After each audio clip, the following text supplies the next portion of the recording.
दोस्तों, मेरा नाम अतुल है और मैं कपड़ों की एक फैक्ट्री में काम करता हूँ। जहाँ पहले एक कपड़ों की विशाल फैक्ट्री हुआ करती थी, तो अब उस जगह पर खंडर की तरह बड़ी जमीन नजर आती है। उस फैक्ट्री में काम करने वाला मैं एक इकलौता ऐसा शख्स था जो नया नवेला था। साथ ही उस फैक्ट्री के बारे में कुछ अजीब बातें भी थी जिन पर यकीन करना बड़ा ही मुश्किल होता है। लेकिन इंसान का दबाव उसे हर काम करने पर मजबूर कर देता है। ऐसा ही कुछ मेरे साथ भी था। कोई काम न मिलने की वजह से मजबूरन मुझे इस काम को करने के लिए तत्पर होना पड़ा। महीने की इतनी अच्छी सैलरी भी नहीं थी कि मैं अपने घर परिवार का खर्चा चला सकूं। लेकिन बावजूद इसके भी मुझे इस काम को करने पर मजबूर होना पड़ा। तकरीबन 3 दिन बीत गए और मैं एक बात को बार बार नोट कर रहा था कि धीरे धीरे इस फैक्ट्री के अंदर से मजदूरों की कमी देखने को मिल रही थी और साथ ही मेरी तनख्वाह में भी बढ़ोतरी हो रही थी, जो मेरे दिल को एक ठंडक तो दे रही थी, लेकिन दूसरी ओर घबराहट भी हो रही थी कि ऐसा हो क्यों रहा है।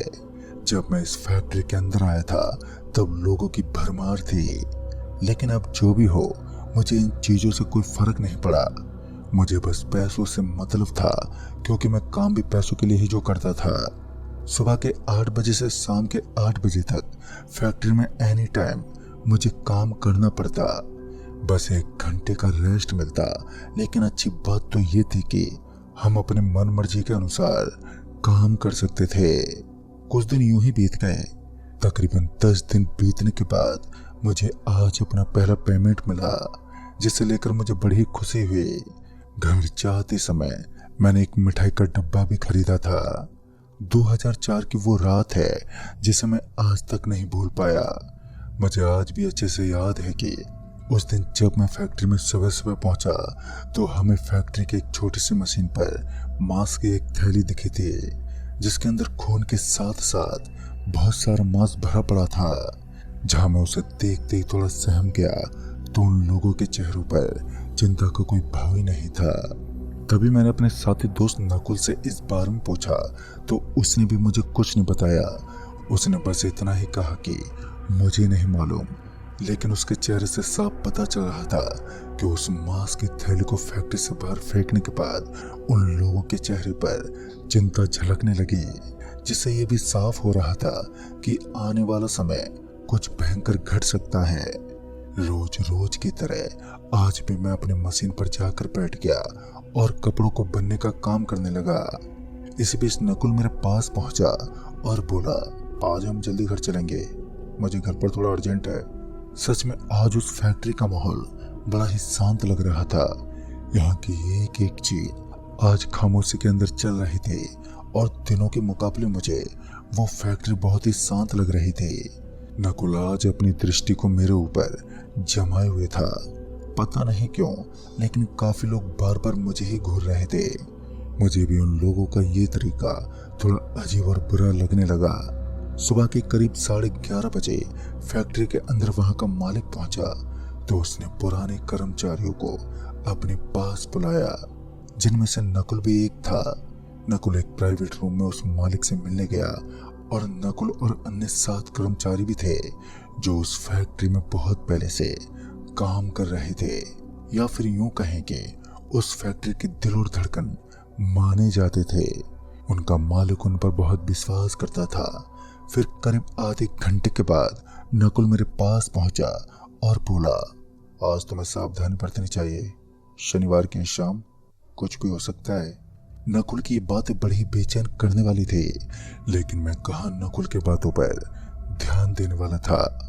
नकुल मेरे एक बहुत अच्छा दोस्त होने के साथ साथ मेरी हर काम में मदद करने वाला भी था, तो मैं भी उसकी बातों का पालन ही करता था, या फिर यूं कहे कि उसकी हर एक बात को मानना मेरे लिए सबक जैसा था। तभी मैंने हंसते अपनी गर्दन को हम हिलाया और धीरे धीरे दिन कटने लगा।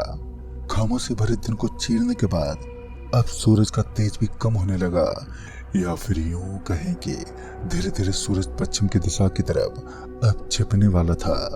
नकुल एक बार फिर अब मेरे करीब पहुंचा और धीमी सी आवाज में बोला, अतुल, अब हमें घर चलना चाहिए, वैसे भी काफी देर हो गई है। नकुल की बात सुनकर मैं हंसते हुए बोला, अरे यार अभी तो 6 बजे हैं, इतनी जल्दी घर जाकर क्या करेंगे। मगर आज नकुल का माथा सटका हुआ था तो उसने गंभीरता के साथ कहा, अब हमें यहाँ से चलना है, चुपचाप खड़ा हो जा। तभी मजबूरन मैं अपना काम छोड़कर तुरंत ही उठ गया। नकुल ने मुझे बताया कि सबसे पहले उन्हें बाजार में जाकर थोड़े सामान की खरीदारी करनी है, जिस वजह से उन्हें जल्दी ही आना पड़ेगा। मुझे क्या मालूम था, मैं उनके पीछे पीछे चल दिया और उस वक्त जब सूरज ढलने को था तो मुझे ऐसा लगा कि फैक्ट्री के बगल में मौजूद उस कमरे की छोटी सी जाली के अंदर कोई हमें झांकते देख रहा है। फिर जब मेरी नजर उस छोटी सी जाली के अंदर गई तो मुझे किसी की चमकती दो लाल लाल आंखें दिखी। कुछ देर तक तो मैं उस तरफ ही देखता रहा, लेकिन बाद में वो आंखें अचानक ही गायब हो गई। मगर अब ये बात मेरे दिमाग में बैठ चुकी थी कि उस कमरे के अंदर कोई तो मौजूद है, और तो और उस फैक्ट्री का मालिक हमें उस कमरे के पास जाने के लिए भी मना कर देता है। हर बार जब हम उस कमरे की जानकारी निकालना चाहते तो हमें अपने मालिक के गुस्से का सामना करना पड़ता, जिस कारण इस बार मैंने उस कमरे के पास भटकना ही छोड़ दिया। लेकिन आज मुझे कुछ अजीब सा एहसास हुआ।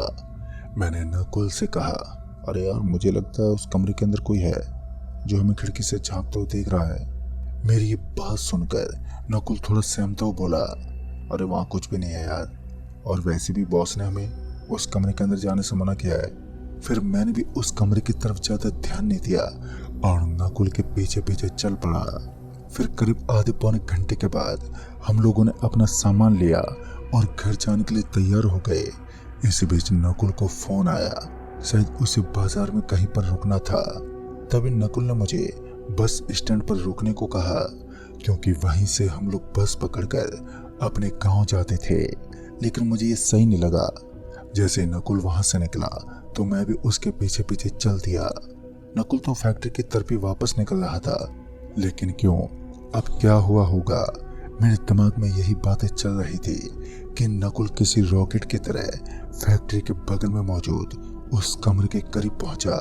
शायद वहां कुछ तो हुआ था, क्योंकि 3 से 4 लोग वहां पहले से मौजूद थे और उस समय किसी की परमिशन लेना मैंने ठीक नहीं समझा और मैं नकुल के पीछे पीछे उस कमरे के पास पहुंच गया। वहां पर पहुंचते ही मेरा पूरा शरीर बुरी तरह से कांपने लगा। वक्त की सुइयों ने मेरे सामने एक ऐसा दृश्य जाहिर किया जिसे देखकर मैं पूरा अंदर तक हिल गया।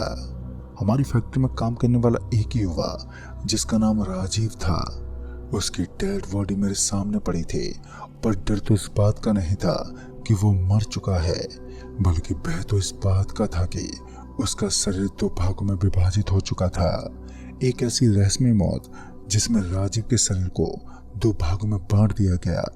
मेरा दिमाग तो घूम गया और उसी समय नकुल ने मेरा हाथ पकड़ा और कमरे से बाहर जाने को कहा।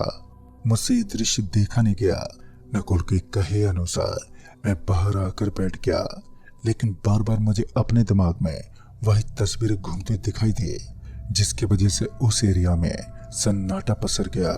अलग अलग भागों में बटा हुआ ये शरीर भले ही भयभीत करने वाला था, लेकिन ताजुब तो इस बात का था कि खून की एक बूंद भी कहीं पर भी दिखाई नहीं दे रही थी।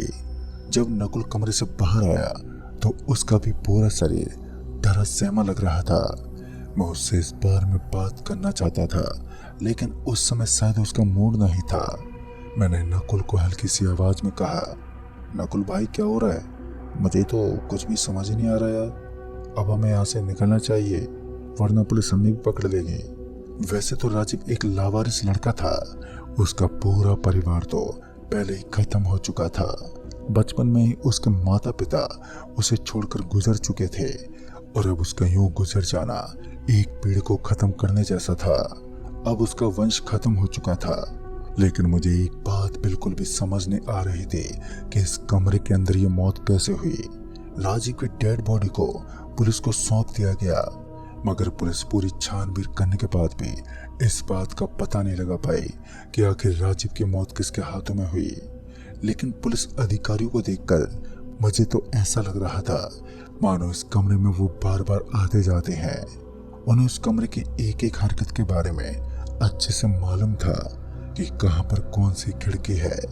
राजीव की मौत के बाद मेरा भी दिल दहल गया और मुझे भी थोड़ा थोड़ा ऐसा लग रहा था शायद इस फैक्ट्री के अंदर कुछ तो समस्या है, जिस वजह से यहाँ के लोगों को काफी तकलीफ होती है और वो काम छोड़ देते हैं। लेकिन बोलने मात्र से तकलीफ दूर कहाँ होती है। उस दिन मैं अपने भारी शरीर को लेकर घर तो पहुंच गया, लेकिन राजीव का वो कटा फटा शरीर अभी भी मेरे दिल और दिमाग में छप चुका था। रात को सोते वक्त भी वही चीजें मेरे दिमाग में घूम रही थी। घर वालों को भी मैंने इस बात के बारे में बताया तो उन्होंने मुझे शांत रहने को कहा और साथ ही कहा कि ऐसे हादसे अमूमन होते रहते हैं। दोस्तों उस रात तो मैं सो गया, लेकिन फिर दरवाजे पर एक दस्तक हुई। पता नहीं उस वक्त क्या टाइम हो रहा था। घड़ी में देखे बिना ही मैं दरवाजे के करीब पहुंचा तो मेरे सामने नकुल खड़ा था। मैं अपनी आंखों को मलता हुआ बोला, अरे यार तू इतनी रात भर यहाँ क्या कर रहा है? तो उसने कहा कि अभी रात कहाँ है, हमें फैक्ट्री चलना है, आज जरूरी काम है। और इसी बीच हम दोनों की वार्तालाप के बीच मैं भूल ही गया कि मुझे टाइम भी देखना चाहिए। फिर बिना खाना खाए मैंने अपनी शर्ट उठाई और उसे पहनकर घर से बाहर निकल गया। नकुल ने मुझे सिर्फ फ्रेश होने तक का वक्त दिया और फ्रेश होते ही हम घर से बाहर निकल गए और सीधे फैक्ट्री की तरफ चल पड़े। उस समय मेरे पास एक छोटा सा मोबाइल था। करीब 4 से 5 मिनट आगे चलने के बाद मेरा फोन अचानक ही बजने लगा। जब मैंने अपनी जेब से फोन निकाला तो मैंने देखा कि फोन पर नकुल था, जिसे देखकर मैं दंग रह गया। मैंने नकुल से कहा, अरे नकुल तेरा फोन कहाँ है? तो उसने बताया कि उसका मोबाइल उसकी जेब में है। उसी दौरान ही मुझे अपने साथ चल रहे नकुल पर अब शक होने लगा। मैंने सही समय पर नकुल का हाथ पकड़ लिया, लेकिन उसका हाथ बहुत ठंडा था। उसने मुझे धक्का मार दिया और मैं धड़ाम से नीचे गिरा और फिर तब तक मैं समझ चुका था कि ये कोई नकुल नहीं है। मैंने फोन रिसीव किया तो सामने से आवाज आई, अरे अतुल तू घर पर ही रहना, आज की रात तेरे साथ कुछ भी गलत हो सकता है। लेकिन तब तक मैं फंस चुका था। किसी तरह मैंने हिम्मत जुटाई और जमीन से उठा और फिर अपने घर की तरफ भागने लगा। भागते भागते फोन पर मौजूद नकुल को मैंने सारी बातें बता दी। तभी नकुल ने कहा कि तू अपनी आंखें बंद कर दे और कुछ देर के लिए मौन धारण करके किसी पेड़ के पास बैठ जा। वो आत्मा अपने आप ही गायब हो जाएगी। करना तो मैं यही चाहता था, लेकिन जब तक मैंने अपनी आंखें खोली तो मैं फैक्ट्री के उस रूम के सामने बैठा था, जिसके अंदर से बहुत डरावनी आवाजें निकल रही थी। उस रूम का दरवाजा खुला हुआ था और फिर मैंने एक ऐसा दृश्य देखा जो मेरी जिंदगी का सबसे खौफनाक नजारा साबित हुआ। काले रंग का एक बहुत ही बड़ा सा जानवर, जिसके हाथों के लंबे लंबे नाखून और उसकी चमड़ी से बाहर निकले हुए दांत उसे बहुत ही खूंखार बना रहे थे। अब मेरी हालत पतली पड़ने लगी।